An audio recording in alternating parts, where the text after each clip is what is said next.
है। जैसा मैंने आपको बताया था, ये झोपड़ी इन परिवार की है, सुल्ताराम जी और इनके परिवार की झोपड़ी है। जब इनको को ज़रूरत पड़ी तो ये वहाँ तक पीछे तक थी, तो 10 फीट की झोपड़ी में इन्होंने पीछे अपनी रिहाइश। दो चार बच्चे हैं ना, बाकी सारे इधर के पीछे के बच्चे होंगे, इससे पीछे के भी हैं। 4-5 बच्चे मई के बाद इस नाले से परली तरफ के वो आ ही नहीं पा रहे। मई के बाद वो आना ही छूट गया, ज्यादा पानी हो गया तो उधर से आते थे।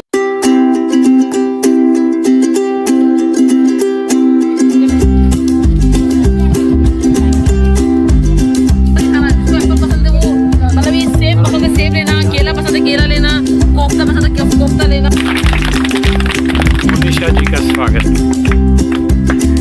पिंकी जी का भी स्वागत हो रहा है।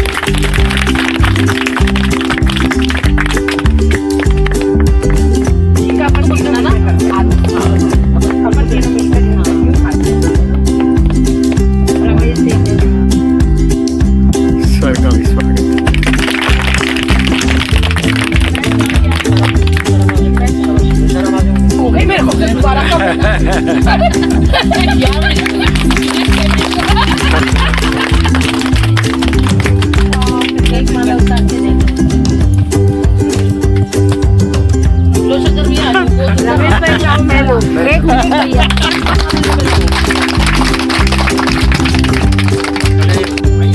आइए आइए, राजेंद्र जी का भी होता है।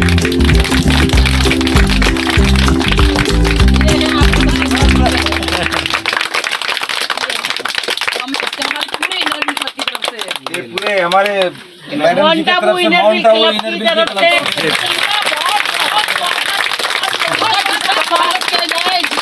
और इनका जितना आभार माना जाए वो कम है। No doubt.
और राजेंद्र जी का तो सच में बहुत धन्यवाद, और रमेश भैया का बहुत धन्यवाद जो हमको राजेंद्र भैया के बारे में इतना बताया और हम यहाँ पर आए। यहाँ आके बहुत अच्छा लग रहा है कि ऐसे भी कोई निस्वार्थ भावना से बच्चों की और इसे शिक्षा के लिए इस पद्धति को चलाकर और इस तरह से सेवा कर सकते हैं। अपना घर वगैरह छोड़ के यहाँ पर ये बच्चों को पढ़ाने के लिए, शिक्षित करने के लिए ये लगे हुए। अपनी रिटायर्ड लाइफ को मतलब इन्होंने इतना अच्छे से मैनेज कराया ना कि हम खुद बहुत इंस्पायर हैं इनसे कि मतलब ऐसा भी कोई कर सकता है क्या। बहुत अच्छा लगा, और इन सबसे मिलके भी ऐसा लग रहा है ना कि हमें मतलब आना ही चाहिए यहाँ पर। पहले हम आ रहे थे तब सोच रहे थे कि हम नहीं आएंगे दोबारा, लेकिन अब लग रहा है कि नहीं, बार बार आएंगे, बार बार आएंगे। और हम ज़्यादा कुछ नहीं कर पाएंगे तो मिल के ही इनका हौसला बढ़ाएंगे। इन बच्चों के चेहरे पे जो एक चमक दिख रही है ना, उससे पता चल रहा है कि बच्चे कितने खुश हैं ये। हाँ। और ये सब इन्हीं के प्रयासों का ही नतीजा है कि आज ये बच्चे इतने खुश दिख रहे हैं। और बच्चों ने हमारे लिए इतनी तैयारी करी, ऐसा गाना सीखा है इन्होंने, सब तैयार होके बैठे हुए हैं। इतना डिसिप्लिन तो बड़े बड़े स्कूल में भी होता जो इन्होंने कर रखा है। इनकी मम्मियाँ भी यहाँ बैठी हुई है, मतलब पूरा गाँव हमारे लिए तैयार है यहाँ पर कि नहीं वो लोग आ रहे हैं। तो इतना स्वागत तो कहीं बहुत ज्यादा, कि मतलब कोई इंसान ऐसे भी कर सकता है क्या? यहाँ तक भी सोच हो सकती नहीं, है। बहुत बड़ी बात है। राजेंद्र भैया का बहुत बहुत बहुत दिल से धन्यवाद है जो ऐसे बच्चों को पढ़ा के इनकी जिंदगी को कर रहे हैं। भगवान तुम्हारे गुरु बेटा, इनका पैर कभी मत छोड़ना, इनके जो पैर है ना कभी मत छोड़ना। ऐसा है कि ये हौसला मुझे किसी और भादावेरी में जाने के लिए प्रेरित कर रहा है। हाँ। आप जैसे लोग हौसला बढ़ा रहे हैं तो मैं नहीं सोचता हूँ और कि एक और हम तो गाँव यही सोचते हैं, भगवान से बस दिल से प्रार्थना करते हैं कि आप ऐसे ही आगे बढ़ते रहे और इन बच्चों का भविष्य सुधारें। और हम आपका सहयोग कर सके। इन बच्चों को मैं छोड़ नहीं सकता। मेरी ये उम्मीद है कि अगले 10-15 साल में भादावेरी के बच्चे भी सरकारी नौकरियों में जाएंगे और इनके पक्के घर होंगे और ये अपने बच्चों और भी नहीं घूमेंगे ये, है ना, स्कूल में जाएंगे बैग लेके, है ना। भादावेरी के बच्चे 10 साल के बाद कोई जामुन और सीताफल नहीं बेचेगा, सिर्फ बकरी चेंज चराने हो जाएंगे, नहीं पक्की बात है। जाएगा। इस संकल्प के साथ मैं अपना बाकी जीवन आप लोगों के साथ समर्पित किया है। कितना हो पाएगा कर पाएंगे। और जितना हमारे से सहयोग चाहिए आप बिल्कुल बहुत आपके बहुत सामने धन्यवाद। हाथ आपका- जोड़ के विनती है। आपका नैतिक समर्थन भी हमारे लिए बहुत बड़ी बात है। हाँ, चलो साहब। चलिए, अभी हमने सभी बच्चों को जो है गाते हुए देखा। उसके बाद इनर व्हील क्लब के पिंकी जी ने भी अपनी भावनाएं विचार हमारे साथ साझा किया है और मधु भाभी का दिल है कि भाई कुछ डांस भी हो जाए, तो बच्चे अभी जो है डांस कर रहे हैं।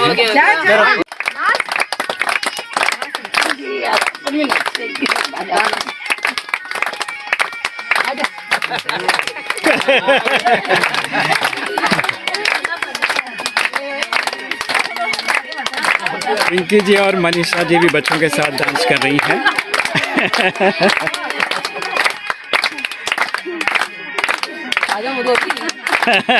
फिर नहीं मिलेगा चांस। बच्चों सब आ जाओ, सभी खड़े होके डांस करो। खड़े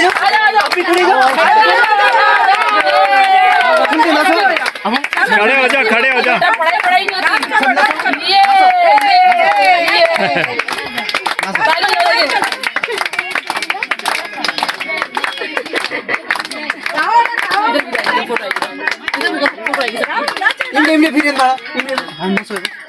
नाच लो।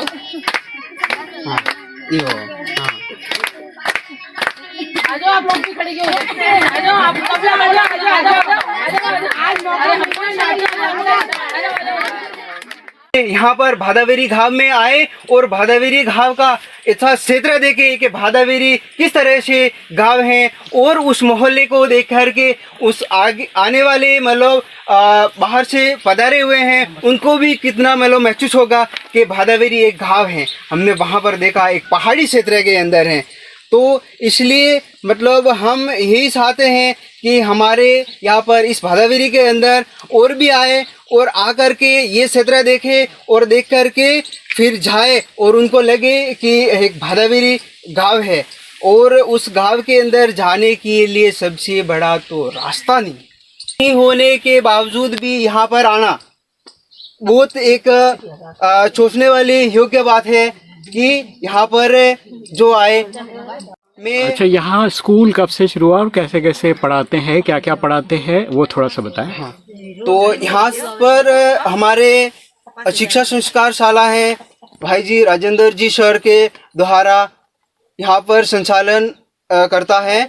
जबकि उन्होंने यहाँ आए और यहाँ का लोकेशन देखा, क्षेत्र देखा, उसके बाद फिर सर के द्वारा कहा गया कि यहाँ पर पढ़ाई का बिल्कुल असंभव है, तो पढ़ाई स्कूल नहीं है, तो हम ऐसे करते हैं कि यहाँ पर एक संस्था द्वारा या फिर मेरे द्वारा सर के द्वारा कि मतलब एक संस्था खोली जाए या स्कूल खोली जाए, तो उस स्कूल का नाम फिर रखा गया है शिक्षा संस्कार शाला भादावेरी मुरश। और यहाँ पर 2 साल से यहाँ पर मैं एक शिक्षक के तौर पर यहाँ पर पढ़ा रहा हूँ।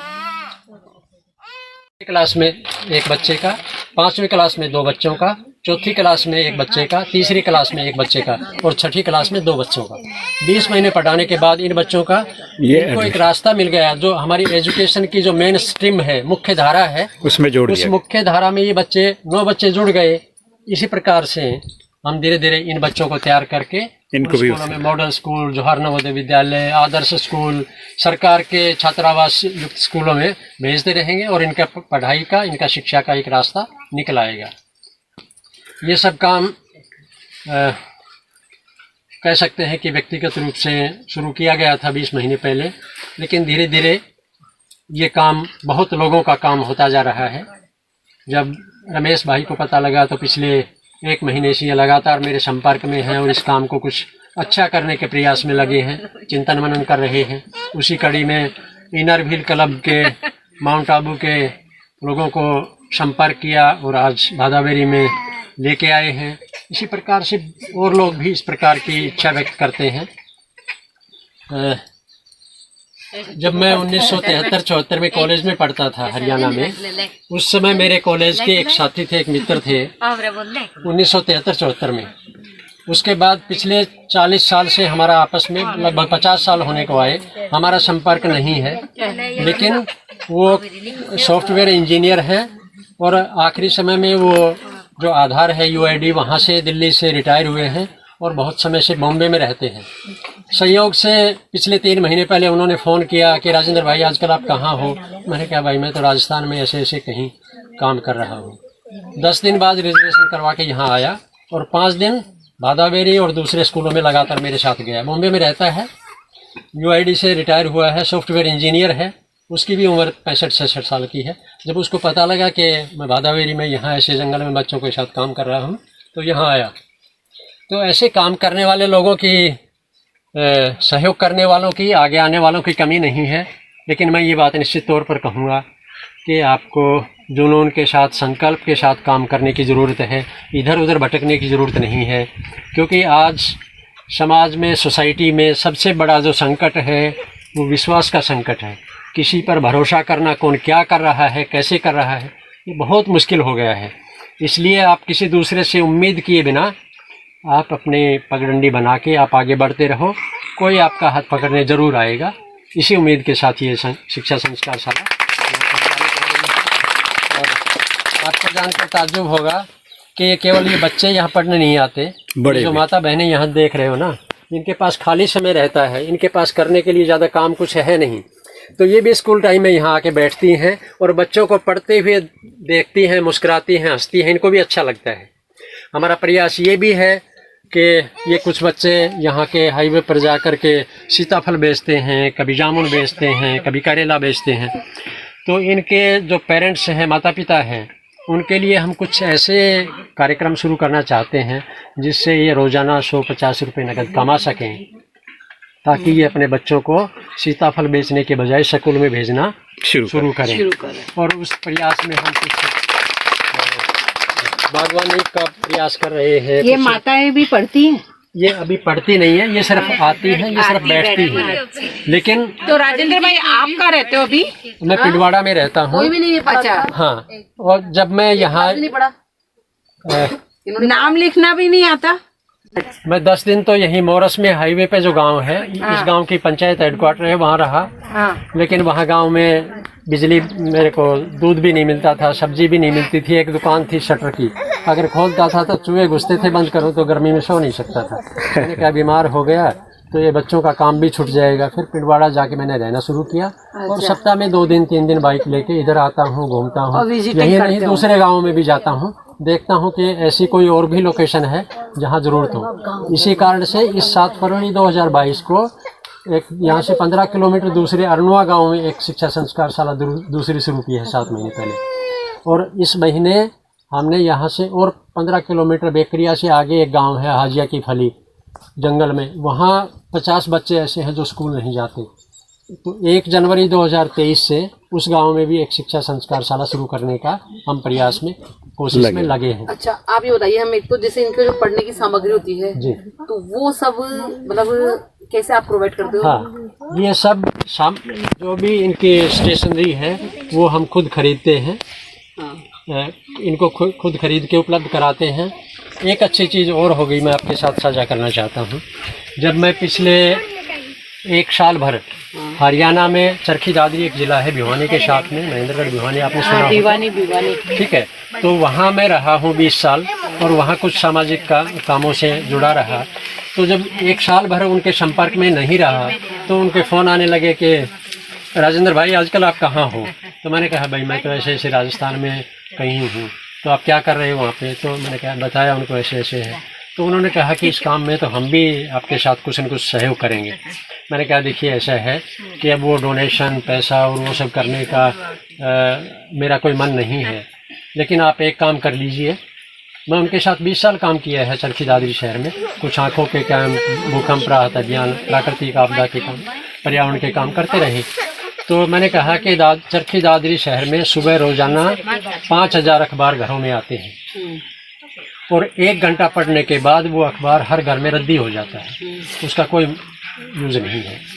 आप दादरी के परिवारों को वो अखबार की रद्दी डोनेट करने के लिए प्रेरित कीजिए। एक परिवार से हमें 1 महीने में 2 किलो रद्दी मिलेगी अखबार की।